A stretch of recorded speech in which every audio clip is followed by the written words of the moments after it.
Y desarrollando este pasaje se le ha adjudicado el tema de Jesucristo, la imagen perfecta de Dios. Dejamos el lugar pues al ministro que traerá la santa palabra. Estamos entonces, hermanos, en segunda de Corintios, la segunda carta de San Pablo a los Corintios, de los versículos 1, hermanos, al 6. Vamos a leer juntos esta porción de la Sagrada Escritura, hermanos. Repito, segunda carta de San Pablo a los Corintios, capítulo 4, versículos 1 al 6. Unidos hacemos la lectura, hermanos. Dice: por lo cual, teniendo nosotros este ministerio, según la misericordia que hemos recibido, no desmayamos. Antes bien renunciamos a lo oculto y lo vergonzoso, no andando con astucia ni adulterando la palabra de Dios, sino por la manifestación de la verdad, recomendándonos a toda la conciencia humana delante de Dios. Pero si nuestro evangelio está aún encubierto, entre los que se pierden está encubierto, en los cuales el Señor de este siglo cegó el entendimiento de los incrédulos, para que no resplandezca la luz del evangelio de la gloria de Cristo, el cual es la imagen de Dios, porque no nos predicamos a nosotros mismos, sino a Jesucristo como Señor, y a nosotros como vuestros siervos por amor a Jesús.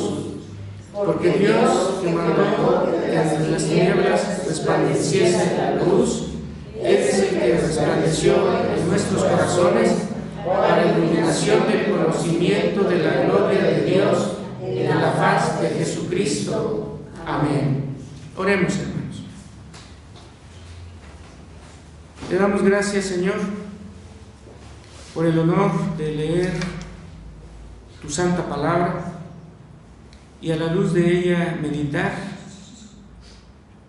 para conocerte y en la medida de ello conocernos a nosotros, y por la dirección de tu palabra que se nos da como mensaje, caminar, andar a la luz de tu rostro.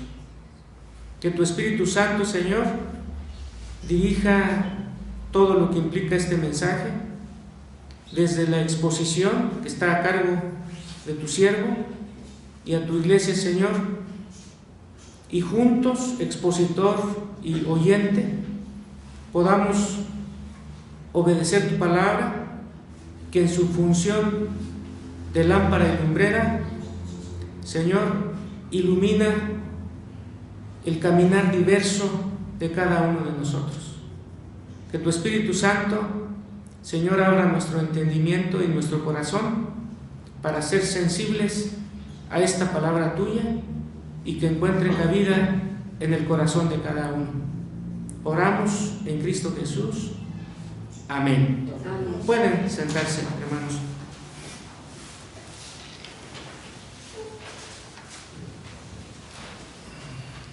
Hemos estado, hermanos, exponiendo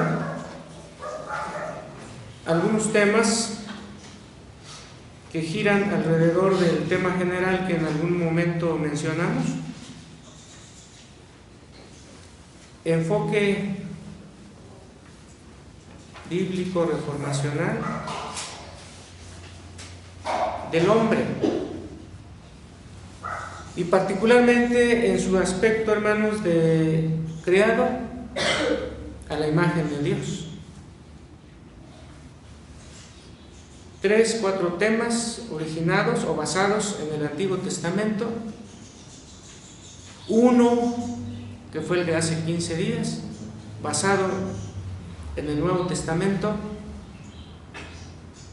particularmente en Santiago, donde él, entre otras cosas, nos señala, y lo desarrollamos en su momento, que ocurre en nosotros, hermanos, una contradicción algunos dirían una paradoja, de que con la lengua, porque está hablando de ese tema, de la lengua, o de la boca, con la boca bendecimos a Dios y con la misma maldecimos a nuestro prójimo. Obviamente, hermanos, fue expuesto en la enseñanza de que, como Santiago mismo dice, esto no debe ser así, hermanos. Señalamos, hermanos, que Santiago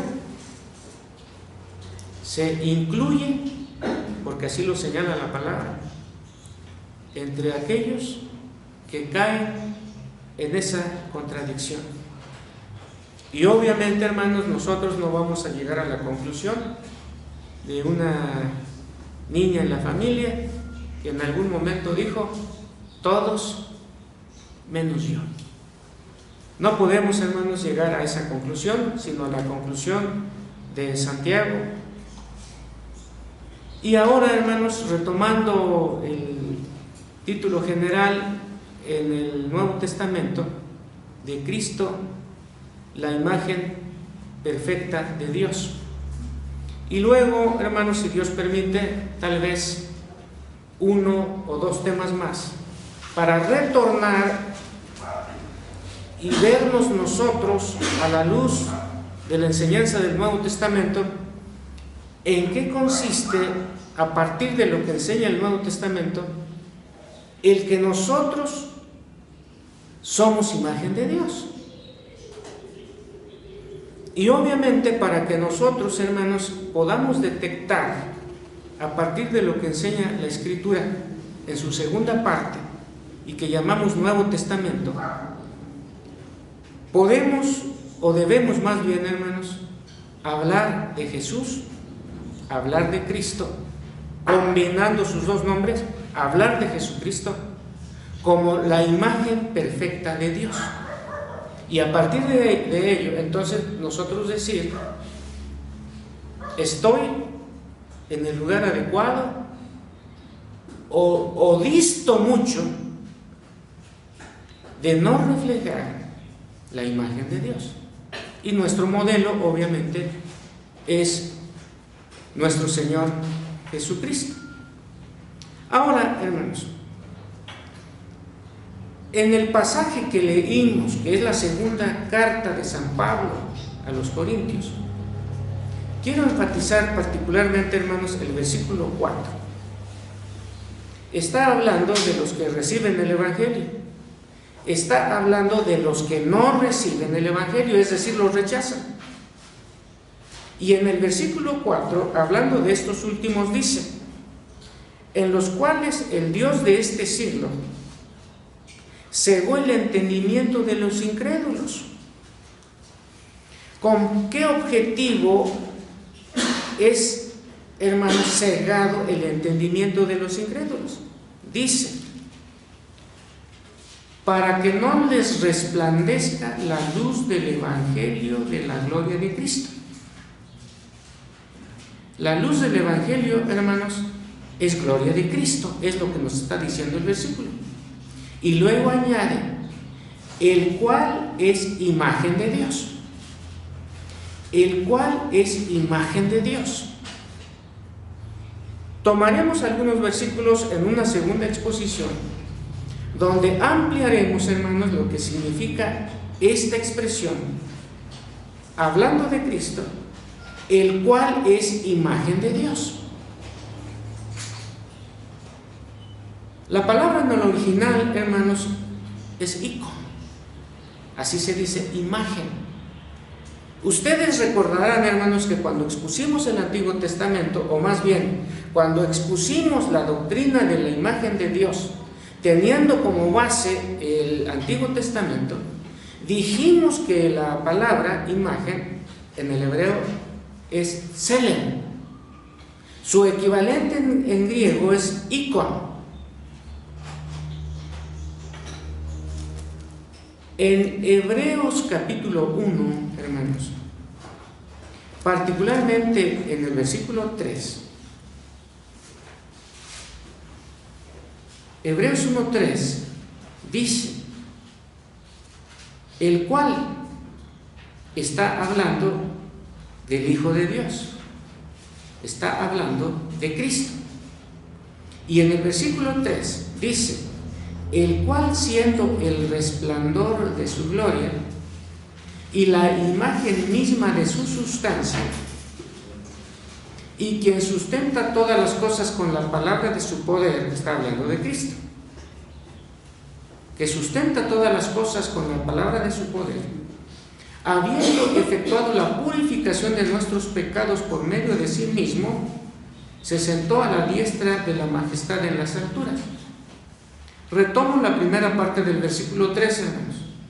El cual siendo el resplandor de su gloria y la imagen misma de su sustancia, aquí aparece la palabra imagen,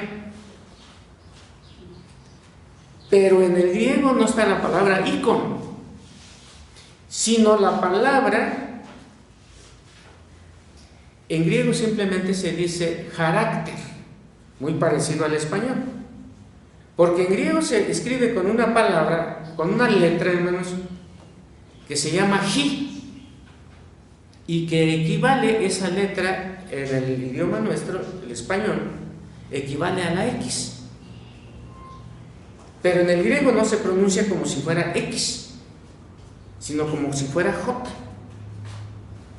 Y dice en el griego carácter, que es muy parecido al término que nosotros usamos, carácter. ¿Qué carácter tienes? Ya cásate, solemos decir, ¿no? Y es la que está traducido aquí, hermanos, y la imagen misma de su sustancia. Porque el carácter, hermanos, es el sello que nos distingue a nosotros. ¿De qué carácter somos? Dicen los enterados sobre el tema, hermanos, que el temperamento de uno no puede ser cambiado. Y los que desarrollan estos temas clasifican el temperamento de nosotros en 4 principales. Por ejemplo, temperamento sanguíneo, temperamento colérico, temperamento melancólico y temperamento flemático. Y añaden, esto no puede ser cambiado, pero el carácter sí. ¿Quién sabe si tendrán razón, hermanos? ¿Por qué? Porque el carácter puede ser cambiado tal vez por la educación, tal vez por el interés. Ustedes saben, hermanos, simplemente para redondear un poquito esto, que hay gente en las empresas que les moldean el carácter y se tiene que ajustar a la línea y a la conducta de la empresa, porque si no lo hacen van a perder el trabajo. Y nos sorprenden, hermanos, con una cortesía a veces en extremo, pero es bonito. Pase usted, bienvenido, qué bueno que está con nosotros, y inclusive le debemos aprender, hermanos. Ahorita hay en diferentes lugares palabras cariñosas para todo el mundo. Pásale, mi vida. ¿Cómo no, mi amor? El que no está acostumbrado ni lo usa, hasta se ve mal. Pero hay gente formada así, que se oye bien. Y el que es atendido se siente bien. Pero a lo que vamos, hermanos. Ícono y carácter, así lo pronunciamos en hebreo, se refieren, cuando se habla de Cristo, a la imagen de Dios en Él. Y estamos diciendo, a través de nuestro tema, que Cristo es la imagen perfecta de Dios. Y lo vamos a ver en esta ocasión, hermanos, en solo 2 distinciones, para decir entonces que Cristo sí refleja, sí tiene o es la imagen perfecta de Dios. Y vamos, hermanos, les invito al último capítulo de San Mateo, que es el capítulo 28. Y vamos a señalar el versículo 18, San Mateo 28, 18. San Mateo 28, versículo 18. Versículo 18 que dice: y Jesús se acercó y les habló diciendo: toda potestad me es dado en el cielo y en la tierra.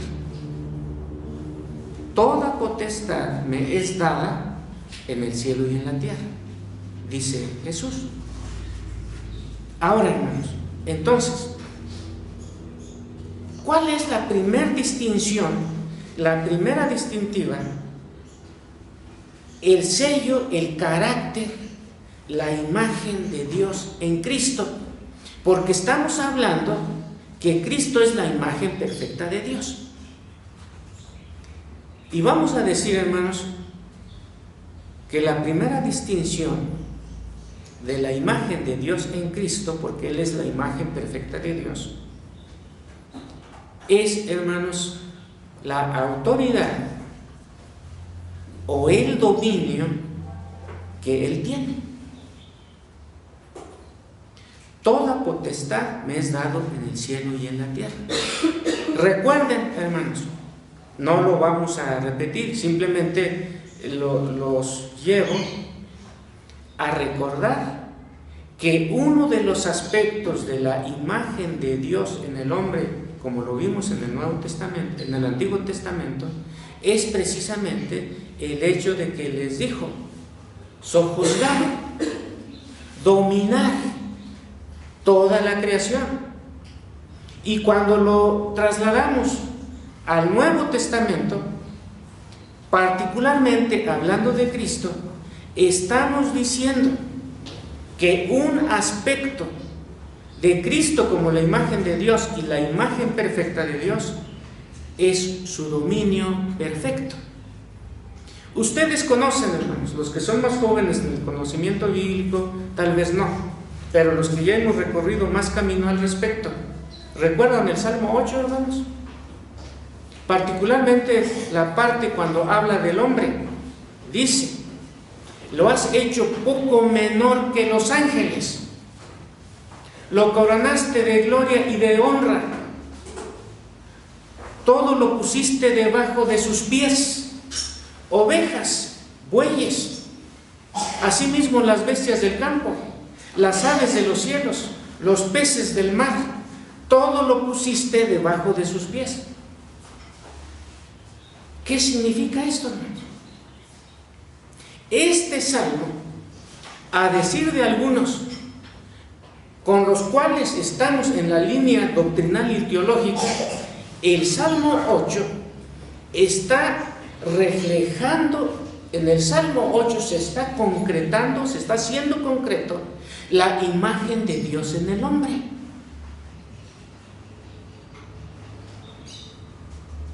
Un sábado, hermanos, ayer, hace 8 días, yo expuse ante una concurrencia bastante significativa de pastores y de ancianos un tema sobre la teología reformacional. Y recuerdo, hermanos, y recordará nuestro hermano Juan porque estuvo allí. Y entonces, ¿qué del hombre no vamos a señalar a alguien? ¿Qué del hombre no vamos a tomar lo bueno? Como que si en mi exposición yo hubiera dicho que no. Porque hay una parte en la que San Pablo dice que debemos escudriñar todo, tomar lo bueno. Y entonces en mi comentario, respuesta, yo dije: hermanos, yo no estoy negando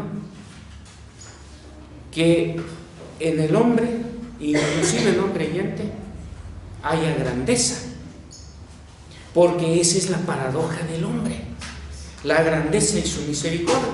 La grandeza y su miseria. Esa es la paradoja. Inclusive cité allí el Salmo 8, es un indicativo o es una base, hermanos, de la grandeza del hombre. Ahora, hermanos, miren, no voy a producir un shock en ustedes, porque son conocedores de la palabra. Pero cuando en el Salmo 8 dice, lo has hecho poco menor que los ángeles, en el original dice Elohim. Elohim. Y ustedes saben que Elohim es un término hebreo para referirse a Dios. Si lo tradujéramos como está en el original, hablando del hombre, lo has hecho poco menor que Dios. Ahora, hermanos, ¿por qué estamos señalando esto en el contexto de hablar de Cristo, la imagen perfecta de Dios? Y en el punto 1 señalar por tener dominio perfecto. Y estamos atorándonos un momento en el Salmo 8. Todo lo pusiste debajo de sus pies, ovejas, bueyes, las bestias del campo, las aves de los cielos, los peces del mar, todo cuanto pasa por los senderos del mar. Concluye el Salmo 8, oh Jehová, Señor nuestro, cuán grande es tu nombre en toda la tierra. Está alabando al hombre, pero concluye alabando a Dios, porque los reflectores van al Señor. Y miren, hermanos, el autor del libro de Hebreos, capítulo 2 de Hebreos, hermanos, hace rato leímos el 1, un versículo del 1, el 3, versículo 3. Está hablando en los versículos, en el capítulo 2 de Hebreos, versículo 5 al 9, está retomando el Salmo 8, hermanos. Miren, porque todo lo sujetó, Hebreos 2:8, porque no sujetó a los ángeles el mundo venidero, acerca del cual estamos hablando, pero alguien testificó en cierto lugar, y se está refiriendo al Salmo 8. ¿Qué es el hombre para que te acuerdes de él? ¿O el hijo del hombre para que lo visites? ¿Para que le visites? Le hiciste un poco menor que los ángeles, y le coronaste de gloria y de honra, y le pusiste sobre las obras de tus manos, al hombre, hermanos. Todo lo sujetaste debajo de sus pies, porque en cuanto le sujetó todas las cosas, nada dejó que no sea sujeto a él, al hombre. Pero todavía vemos que todas las cosas, ¿no que, hermanos? Le sean sujetas, no vemos que todas. Y luego fíjense lo que dice en el 9, hermanos, pero vemos a aquel que fue hecho un poco menor que los ángeles. ¿Quién es? Jesús. Por eso estamos diciendo, hermanos, Cristo, la imagen perfecta de Dios. Punto 1, por tener dominio perfecto. El hombre tiene dominio sobre la creación, claro, hermanos, porque fue hecho un poco menor que los ángeles, dice la traducción, pero en el original aparece la palabra Elohim. Y varios teólogos de la línea reformada, reformacional, hermanos, dicen, debería estar la traducción un poco menor que Dios, porque es el único, hablando del hombre, Adán en el hebreo, Ish, varón, Isha, mujer, fue creado, hecho un poco menor que Dios. ¿Quién hizo los avionzotes, hermanos? El hombre. ¿Quién hizo las pirámides? La muralla china, los jardines colgantes de Babilonia, la tecnología asombrosa, como un Tamagotchi, hermanos. Miren, podemos conectarnos con el mundo a través de algo como este. ¿Por qué? Porque el hombre fue hecho un poco menor que Dios. Pero dice el autor de Hebreos, pero no vemos que todas las cosas le estén sujetas. Pero sí vemos a quién, a Jesús. A Él le fue sujeto todas las cosas, hermanos, porque Él tiene dominio perfecto, y el dominio perfecto en Jesús es un ejemplo específico de que refleja la imagen perfecta de Dios. Vamos a ahondar un poquito, hermanos. Dominio sobre la naturaleza. Por ejemplo, San Lucas 8, 24. Ejemplos muy aislados, hermano, porque si tomáramos todos los de lo que dice la palabra al respecto, pasaría lo que sucedió con San Pablo en Hechos 28, donde dice: desde la mañana hasta la tarde les enseñó el reino de Dios. Entonces, hermanos, en San Lucas capítulo 8, por favor, vamos a ver un aspecto específico del dominio perfecto de Cristo, y que es un punto que refleja la imagen de Dios. Miren, San Lucas 8:24. Y vinieron a él, él se refiere a Jesús. ¿Quiénes vinieron? Sus discípulos que estaban en el barco, y le despertaron diciendo: Maestro, Maestro, que perecemos.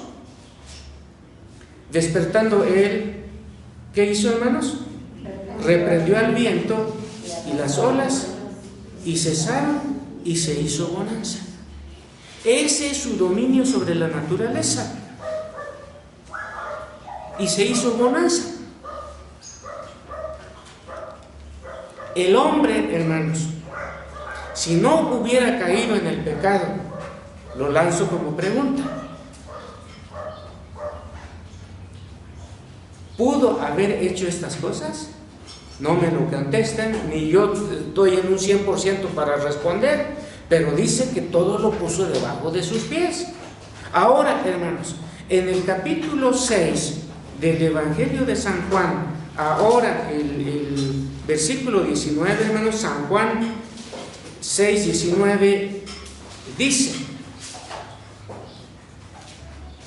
cuando habían remado como 25 o 30 estadios, eran medidas de ese tiempo, hermanos, no piensen en el Estadio Azteca, vieron a Jesús que andaba sobre el mar, y se acercaba a la barca y tuvieron miedo.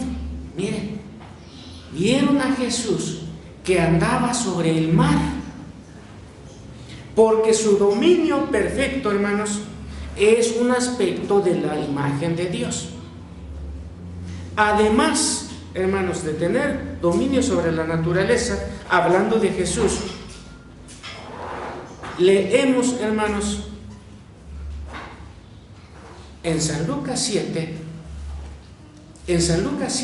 hermanos, un evangelio antes del que estábamos, que es el de San Juan, y en el capítulo 7, hermanos, de San Lucas, hermanos, en el capítulo 7 de San Lucas, particularmente los versículos 11 al 17, que está la narración bíblica sobre Jesús resucita al hijo de la viuda de Naín. Versículo 13 particularmente: y cuando el Señor la vio, se refiere a la viuda, se compadeció y le dijo: no llores. Y acercándose, tocó el féretro, y los que llevaban y los que lo llevaban se detuvieron, y dijo: joven, a ti te digo, levántate. Entonces se incorporó el que había muerto y comenzó a hablar, y lo dio a su madre. Dominio sobre la muerte. Conocemos, hermanos, la historia de Marta y María y su hermano Lázaro. ¿Qué pasó con ellos? Señor, si hubieras estado a tiempo, no se hubiera muerto. ¿Cuántos días lleva de muerto? 4, Señor. Vamos al sepulcro. Abran el sepulcro. Señor, no. ¿Por qué no? Porque hiede. 4 días, hermanos. Nosotros no nos bañamos un día. ¿Y qué pasa, hermanos? Ahora se imaginan 4. pero quitaron la piedra, porque antes se ponía una piedra. ¿Y qué le dijo a Lázaro? Lázaro, ven fuera. ¿Y qué pasó, hermanos? Le dio la vida. Tiene dominio perfecto, hermanos, sobre la creación, incluyendo sobre la muerte. Eso que hemos dicho hasta el momento, hermanos, es un aspecto de la imagen de Dios en Cristo, y que estamos señalando como la imagen perfecta de Dios. En segundo lugar, hermanos, Cristo es la imagen perfecta de Dios por ser Él el modelo perfecto en lo moral y espiritual. Por ejemplo, hermanos, si vamos a Hebreos capítulo 4, hermanos, donde hace rato leímos también capítulo 1 y capítulo 2, ahora en el capítulo 4, hermanos, en el versículo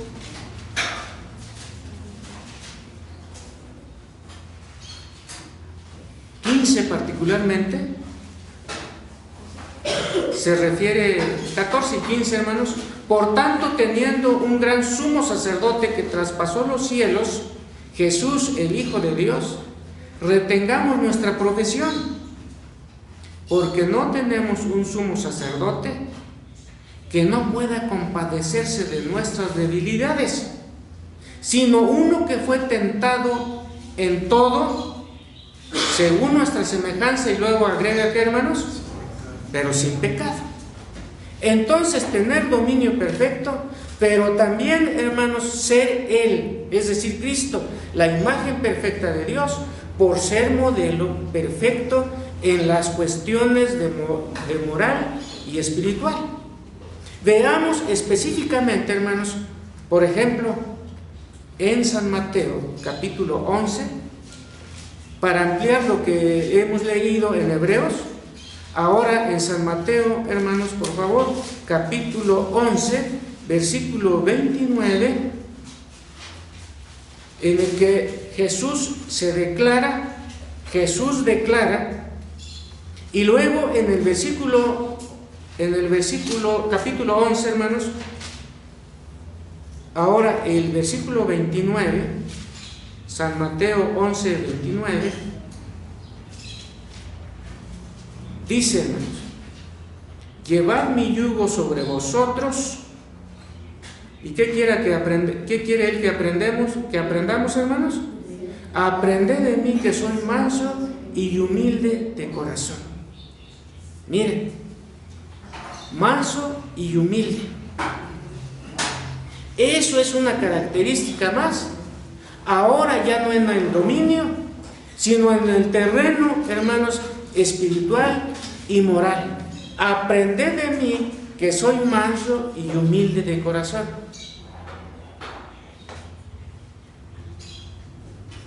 ¿Y nosotros, hermanos? Nosotros no tenemos humildad. A mí, si me tratan por la buena, ¿a poco no solemos decir? Ojalá que algún momento alguno de nosotros dijera: aunque me traten mal. Lo que nosotros sí decimos: si por la buena soy bueno, y por la mala, no, pues malo. Porque somos distintos, hermanos, a lo que Jesús fue.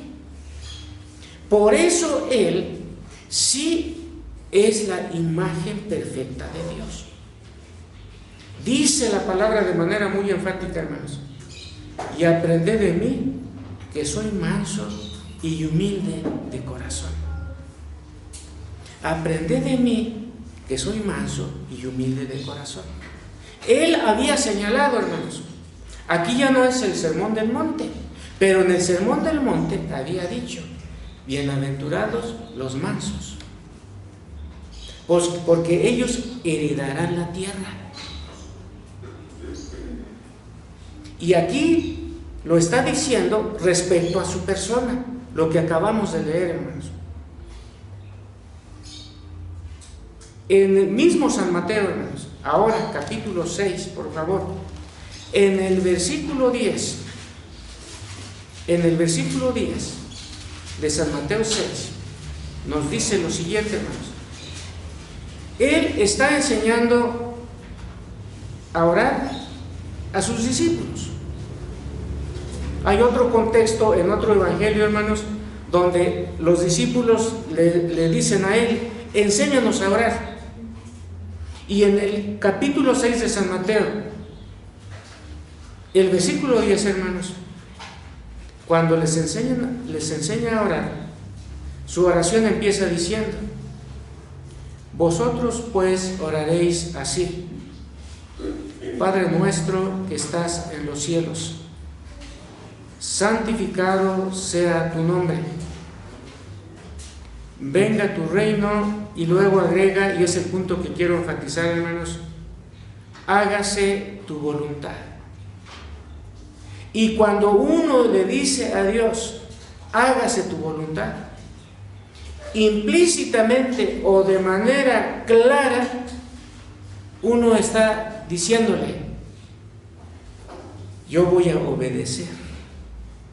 Por eso, hermanos, por ser modelo perfecto en el terreno moral y espiritual, y hemos leído uno de los pasajes: manso y humilde de corazón. De este segundo texto que acabamos de leer, hermanos, sería el término obediencia. Hágase tu voluntad. Y yo he dicho, hermanos, en otras ocasiones, que nosotros estamos identificados totalmente con el Señor y hemos prometido, y cada uno sabe, hermanos, lo que ha prometido a Dios. Y para nosotros, lo que le hemos dicho al Señor no es tan difícil como lo hicieron los discípulos de Jesús en su momento, cuando Él les dice: hoy herirán al pastor de las ovejas y todos se van a dispersar. Es más, me negarán. Y todos dicen, hermanos: no te vamos a negar. No, que no. Y uno de ellos, el más atrabancado, añadió: si es preciso ir a la muerte, moriré por ti, Señor. Y lo que yo he dicho ocasionalmente, hermanos, cuando estamos en nuestro propio búnker, en el caso de los discípulos, en el aposento alto donde todo es paz y convivio, hermanos, dijeron eso. Cuando las circunstancias cambiaron, ¿se acuerdan ustedes, hermanos, que el apóstol Pedro, en una circunstancia distinta, 3-4 días después, les juro que no lo conozco? Miren, hermanos, tremendo cambio. Somos proclives a ellos, hermanos. Jesús no. Hágase tu voluntad. Capítulo 6, versículo 10. Ahora, cuando sus circunstancias cambiaron, hermanos, Él no cambió. La evidencia está en el capítulo 26, hermanos, de San Mateo. Capítulo 26. Y en el versículo 42, hermanos, en el versículo 42, unas circunstancias totalmente distintas al de San Mateo 6, porque en San Mateo 6 estaba Él dictando una cátedra, hermanos. Su auditorio era mucha gente. Su salón de clases, ¿qué era? La intemperie. Y subiendo al monte, así empieza San Mateo 5. Y subiendo al monte, pero en el capítulo 26, hermanos, en el versículo 42, dice, está en el huerto del Getsemaní, hermanos.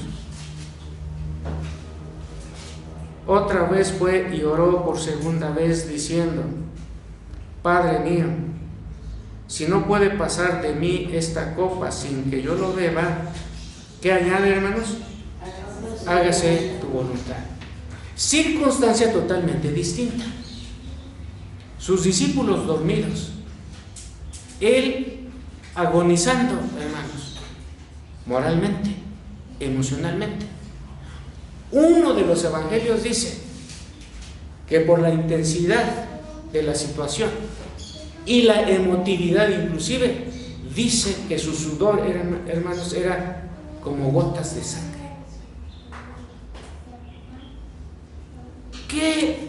¿Cómo reaccionaríamos nosotros, hermanos, si nos dijeran, en el momento en el que estamos y como estamos ahorita, hermanos, que nos dijeran: a las 4 es tu muerte? A lo mejor nos morimos a las 3, porque la emotividad es tremenda. Pero en esas circunstancias, hermanos, dice la palabra de Dios que Jesús, dirigiéndose a su Padre en la última expresión del versículo 42, simplemente le dice: hágase tu voluntad. Porque él, hermanos, fue obediente. Y miren cómo remata, hermanos, San Pablo en Filipenses 2:8, hermanos. Filipenses capítulo 2, versículo 8. San Pablo hace referencia a Jesús cuando escribe a la iglesia de Filipos la carta que conocemos como Filipenses, en el versículo 8. Y estando en la condición de hombre, se humilló a sí mismo. Se humilló a sí mismo, un verbo reflexivo. Se humilló a sí mismo. ¿Y cómo se hace notar el hecho de que se haya humillado a sí mismo, hermanos? Haciéndose obediente hasta la muerte. ¿Y qué tipo de muerte? Y muerte de cruz. La muerte de cruz, hermanos, era para la escoria humana, para los que por sus crímenes ameritaban, hermanos, la pena capital. Era un vulgar. Murió como un vulgar, porque la profecía, Isaías 53, declaraba de manera tajante: Jehová cargó en él el pecado de todos nosotros. Con todo y esto, hermanos, dice la palabra, fue obediente hasta la muerte y muerte de cruz.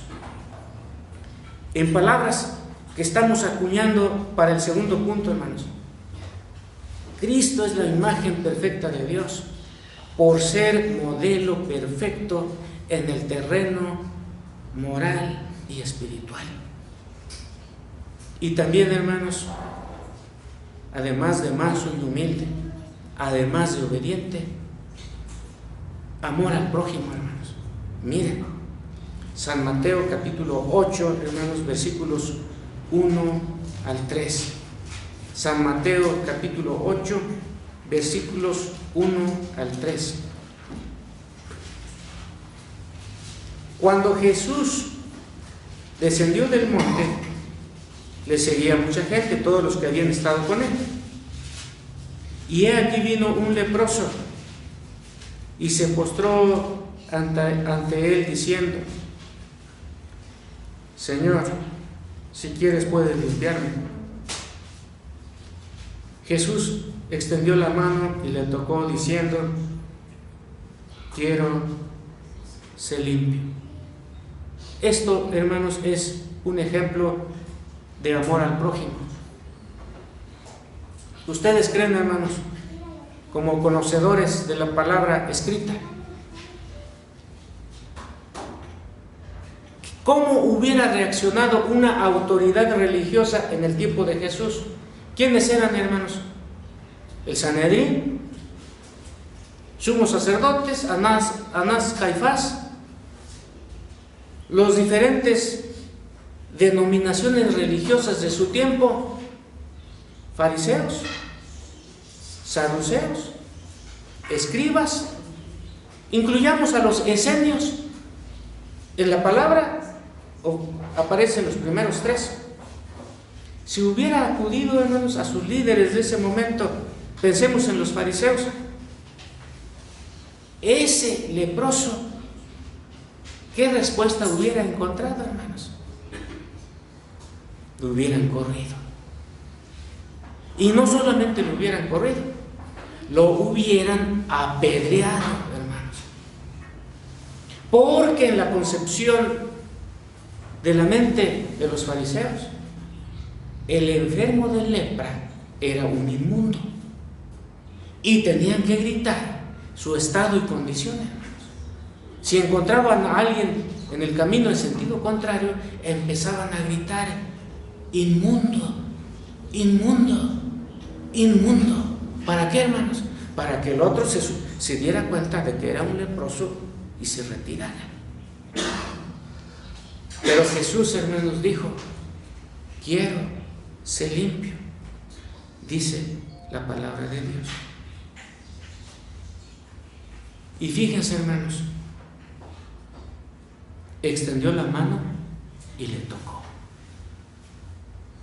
Lo tocó. Un leproso no era tocado, hermanos.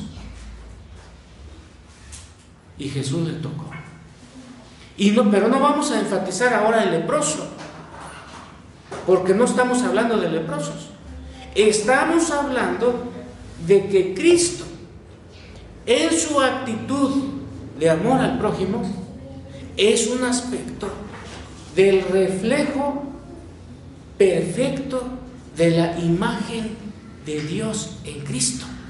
Por eso Él, hermanos, de manera categórica, cuando le pregunta a Felipe, o Felipe le pide: Señor, muéstranos al Padre, y para nosotros, miren, suficiente. ¿Cómo contestó Jesús, hermanos? El que me ha visto, ¿qué más, hermanos? Ha visto al Padre. Porque Él, Jesús, es la imagen perfecta del Padre. ¿Qué leemos, hermanos, por ejemplo? En San Juan capítulo 8, en este caso, y específicamente, hermanos, San Juan capítulo 8, versículo 11.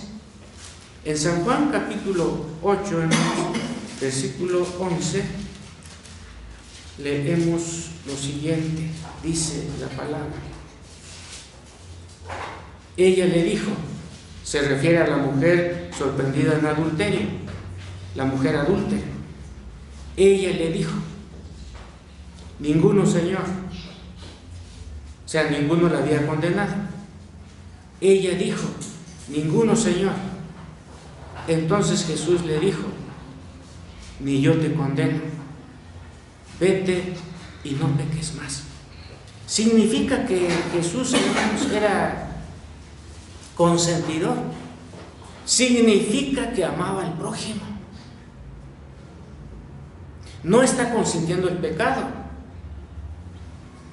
porque inclusive la encomienda consiste: vete y no peques más. Y quien está, hermanos, a unos minutos de morir, y por la intervención del que es autor de la vida, todo mundo se retira. Algunos dicen que, más bien la palabra dice que escribió en tierra. Lo que algunos dicen es que empezó a escribir, tal vez, ningún comentarista lo asegura, pero que tal vez escribió una lista de pecados. Violador, ladrón, hipócrita, una lista. Y que cuando lo vieron, se sintieron, hermanos, aguijoneados, porque Él conocía sus corazones, y entonces se fueron. Y por eso ella dijo: ninguno, Señor. ¿Ninguno qué? Ninguno le había condenado. ni yo te condeno, vete y no peques más. Y nosotros somos totalmente distintos, hablando de maldades, todos menos yo. Eso sí no los adjudicamos fácilmente. Y si alguien cae en algún tipo de mal, somos los primeros, hermanos, en pasarlo a cuchillo. Pero Jesús dijo, vete y no peques más. ¿Por qué, hermanos? Porque Él es la imagen perfecta de Dios. Tiene dominio sobre la creación, tiene dominio sobre la naturaleza, tiene dominio sobre la muerte. Los peces, hermanos, tenemos varios ejemplos. ¿Tienen algo de comer? Señor, estoy en San Juan 21. No hemos pescado nada. Pues echen la red de este lado. Señor, ya varias veces. ¿Cómo otra vez? Echen las redes hacia allá. Y dice que estas casi se rompen por la cantidad. ¿Por qué, hermanos? Porque los pececitos querían morir. Porque Jesús simplemente había indicado. Si voy a caminar sobre el agua, a veces un servidor, a lo mejor en la emotividad, hermanos, puso ejemplos extremos. Voy a caminar sobre ti, ¿y qué dice el agua, el mar? A la orden, Señor. Porque es la creación y Él es el creador. Entonces, hermanos, concluyendo, así como los maestros, hermanos, a veces en enseñanzas un poco complejas, acudimos a ilustraciones, a dibujos, a figuras, etcétera, hermanos. Dios,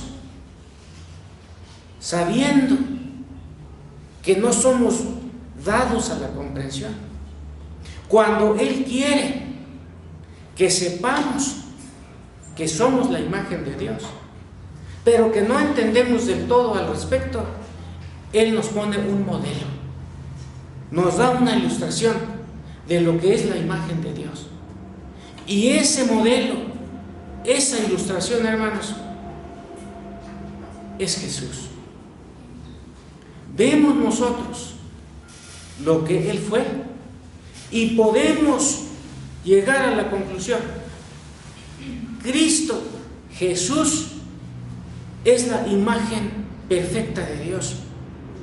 Y entonces podríamos cantar, ¿qué había en el corazón, hermanos, de ese himnólogo cuya poesía hecha himno dijo: yo quiero ser cual mi Jesús, yo quiero ser cual mi Jesús, sirviéndole con lealtad? Miren, hermanos, porque en la persona de Jesús Dios refleja su imagen perfecta. Lo que hemos visto de Cristo y aprendido de Cristo, hermanos, se refiere también al Padre. Y lo que hizo Cristo es lo que debió ser y hacer, hermanos, Adán. Pero él fue tentado por Satanás. Y entonces, hermanos, se distorsionó la imagen de Dios en el hombre y repercute en los hechos concretos en los cuales, hermanos, se evidencia la imagen de Dios en el hombre. Entonces, en un próximo tema, hermanos, estaríamos hablando de la imagen de Dios en el hombre, pero pasando por la restauración que hace Dios en el hombre para que éste, hermanos, refleje más dignamente la imagen de Dios en él, es decir, en el hombre, teniendo como prototipo y modelo de ello a Jesucristo, que, como dice la palabra, fue manso y humilde de corazón, obediente hasta la muerte inclusive muerte de cruz. Y tuvo dominio, porque ese es un aspecto de la imagen de Dios en el hombre, un dominio total y perfecto sobre todos los aspectos, hermanos, de la creación. Nos ponemos de pie, hermanos, para orar. Te damos gracias, Padre nuestro, por enseñarnos a través de tu palabra quién es el modelo perfecto de la imagen tuya en el hombre. En el hombre por excelencia, en el hombre con mayúscula, que es nuestro Señor Jesús, que en el sentido de su redención fue hecho un poco menor que los ángeles, como leemos en Hebreos. Pero en Él has sujetado tú, Padre, todas las cosas.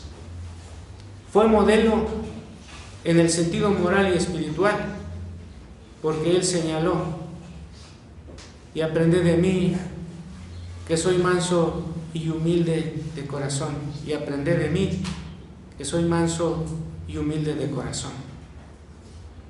Obediente, porque en cualquier circunstancia buscó siempre lo que Él de manera expresa dijo: hágase tu voluntad.